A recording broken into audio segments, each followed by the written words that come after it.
الحمد لله رب العالمين والصلاة والسلام على سيد المرسلين وخاتم النبيين.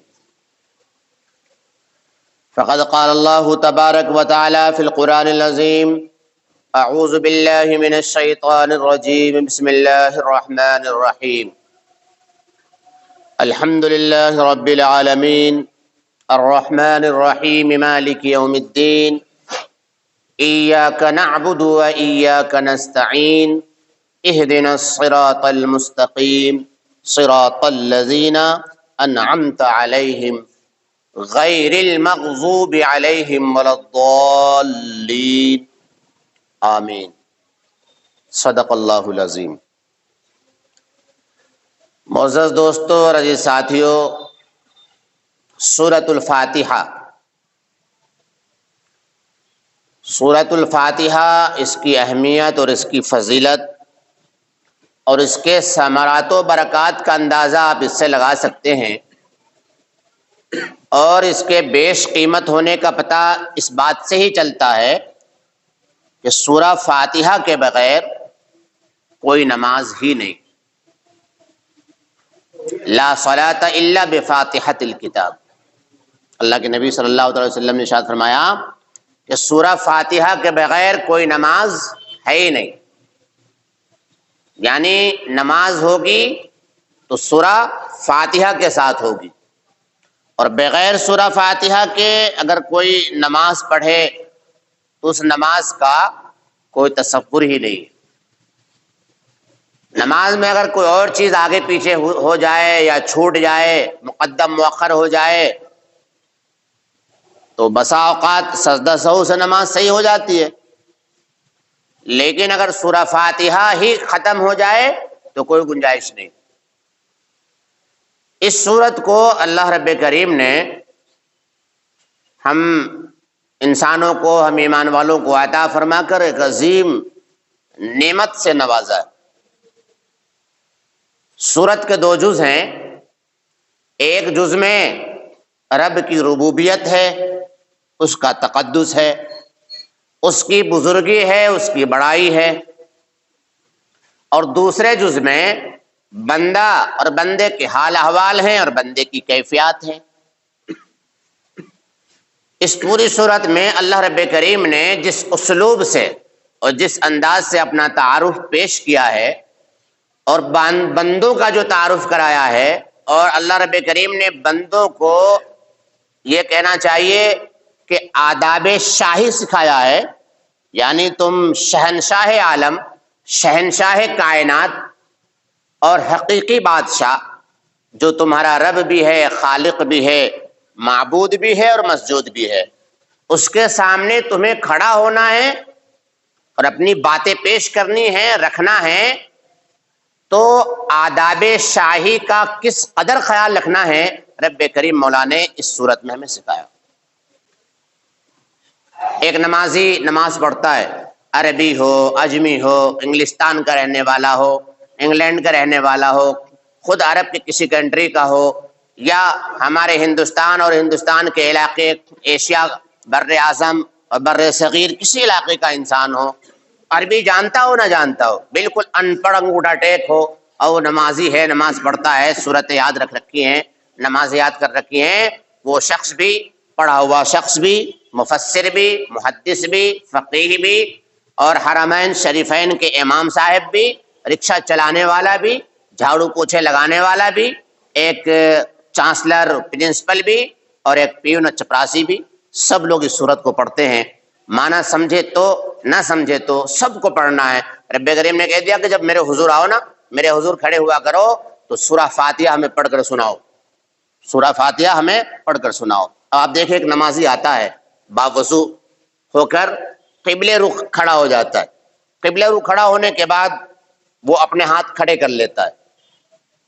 کیا کر لیتا ہے؟ کھڑے کر لیتا ہے. یوں خود سپردگی کہتے ہیں اسے. کیا کہتے ہیں؟ خود سپردگی، سلینڈر ہونا. اللہ کے حضور کھڑا ہو جاتا ہے بالکل اسٹریٹ، اور کہتا ہے اللہ اکبر. کیا کہتا ہے؟ اللہ اکبر.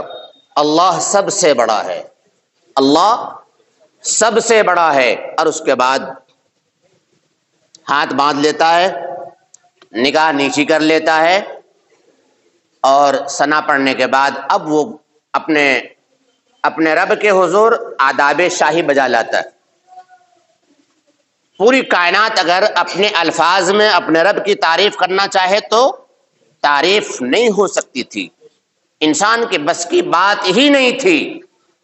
انسان پڑھ لکھ کر ہواؤں میں توڑ سکتا ہے، وہ مچھلی کی طرح پانی میں بھی تیر سکتا ہے، وہ پہاڑوں کا سینہ چاک کر پھاڑ کر اس کے اندر حویلیاں بھی بنا سکتا ہے، وہ سب کچھ کر سکتا ہے۔ لیکن رب کریم نے اگر اپنی تعریف اور اپنی مدح نہ سکھائی ہوتی، اپنی ذات کا تعارف نہ کرایا ہوتا، پوری دنیا کے انسان مل کر اپنے رب کی کما حقہ تعریف نہیں کر سکتے تھے۔ تو رب کریم نے سکھایا۔ اب دیکھیں نیت بچ گئی، اب ایک بندہ شروع ہوتا ہے الحمدللہ رب العالمین، تمام تعریفیں اس اللہ کے لیے جو سارے عالم کا پالنہار ہے۔ اللہ تعالیٰ جب وہ نیت باندھ کے بندہ کھڑا ہوتا ہے نا، اور جب وہ کہتا ہے الحمدللہ رب العالمین، اللہ تعالیٰ کہتا ہے واہ، میرے بندے نے میری حمد و ثنا بیان کی۔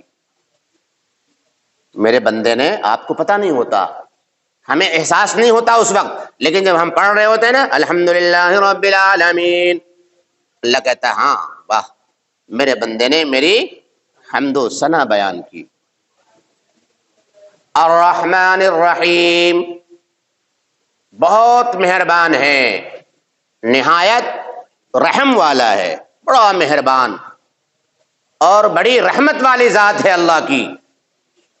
تو اللہ رب کریم کہتا ہے واقعی میرے بندے نے سچ کہا، میرے بندے نے سچ کہا، میری ذات بڑی رحمت والی ذات ہے، بڑی شفقت والی ذات ہے، یقیناً میں ہی تو رحمان ہوں، میں ہی تو رحیم ہوں، پوری کائنات پر اور کائنات کے تمام مخلوقات پر صرف میں ہی رحم کر سکتا ہوں۔ پھر وہ بندہ کہتا ہے مالک یوم الدین، روز جزا کا وہی مالک ہے، قیامت کا دن کا مالک وہی ہے۔ آج اس دنیا میں آپ کو بہت سارے مالک مل جائیں گے، نہ جانے کیسے کیسے دعوے دار مل جائیں گے، بہت سارے بادشاہ شہنشاہ بھی دنیا میں آئے، اللہ نے انہیں بادشاہت عطا فرمائی، وہ خدا بن بیٹھا۔ فرعون کی مثال پوری دنیا میں سب کو معلوم ہے، قارون کو کون نہیں جانتا، اور بہت سارے لوگ نہ جانے، اللہ رب العزت نے تھوڑی سی بادشاہت کیا عطا فرما دی، حکمرانی کیا دے دی، بس وہ تو خدا بن بیٹھا۔ مالک یوم الدین، مالک یوم الدین یعنی قیامت کا دن کا مالک اللہ ہے، اللہ کے سوا کوئی نہیں۔ اللہ بڑا خوش ہوتا ہے، اللہ فرماتا ہے کہ واہ، میرے بندے نے میری تعریف کا حق ادا کر دیا۔ جب بندہ کہتا ہے مالک یوم الدین، الحمد سے لے کر مالک یوم الدین تک جب بندہ پڑھ رہا ہوتا ہے، اللہ رب کریم ایک ایک جملے پر، ایک ایک لفظ پر، ایک ایک آیت پر اپنی خوشی اور اپنی مسرت کا اظہار فرماتا ہے، اور اس بندے سے کہتا ہے ہاں کہ آگے پڑھ، آگے بھی بول، آگے بول، آگے بول، اور اللہ خوش ہوتا ہے، واہ شاباش میرے بندے، تو نے ویسی بات کہی جیسا میں ہوں، تو نے میرے ذات کے بارے میں جو کہا یقیناً میں ہی تو ہوں، ارے میں ہی تو ہوں جو سارے عالم کو پیدا کرنے والا ہوں، میں ہی تو ہوں جو سارے سنسار کا پالنہار ہوں، میں ہی تو سب کو پالتا ہوں، میں ہی مہربان، میں ہی رحم کرنے والا، میں ہی رحمان، میں ہی رحیم، اور مالک یوم الدین میں ہی ہوں، مالک ہوں، یہاں کا بھی مالک، وہاں کا بھی مالک، پوری کائنات کا میں مالک ہوں، میری شہنشاہی ہر جگہ ہے، ہر وقت ہے، ہر وقت رہے گی، میرے علاوہ کوئی شہنشاہ نہیں۔ جب یہاں تک بندہ تعریف کر لیتا ہے نا، تو اللہ رب کریم کہتا ہے واہ شاباش میرے بندے، تم نے میری تعریف کا حق ادا کر دیا، بڑی اچھی تعریف تم نے کی، اب بتا صحیح تجھے چاہیے کیا؟ اب تجھے دیکھو، تم نے تعریف کر دی میرے بندے، اللہ تعریف سے خوش ہو رہا، تعریف سے خوش ہو گیا رب کریم مولا، اور تعریف سے خوش ہونے کے بعد جب بندہ پہنچتا ہے نا مالک یوم الدین پر، تو اللہ رب کریم کہتا ہے میرے بندے اب تمہیں کیا چاہیے؟